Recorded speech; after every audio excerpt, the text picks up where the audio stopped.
And we'll see if the results follow. But what it reminds me of is Nick Saban taking over at Alabama and Urban Meyer taking over at Ohio State and being brought in to whip superpowers back into shape. And they didn't make a whole lot of friends. They rubbed a lot of people the wrong way. It was suddenly, this is going to be harder. You're going to work out harder. You're going to be watching more film. We are on a mission to win championships. And this is not a country club anymore.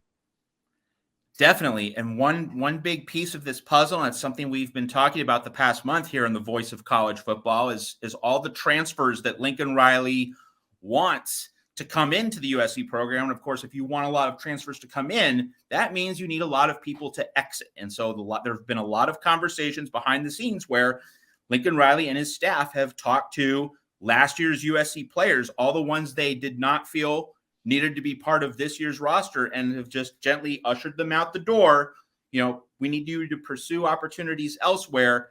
And, obviously they're not going to say like, we don't believe in you, but that's kind of the underlying message, right? That, we're going to have only the players we really believe in. And that, once this staff makes the statement, implied or direct, that, hey, we want you on this roster, that is a statement of belief. And once this staff believes in a given player, then it can then coach that player up with the pushing, with the toughness, with the accountability that will then enable that player to become a fully realized performer. So like what you were saying about Saban at Alabama and Urban at Ohio State, there is this larger reality that, it all begins with, do we want you in the program? And then once you make that statement, once you declare through your actions that we want you within the program, then you can coach players aggressively.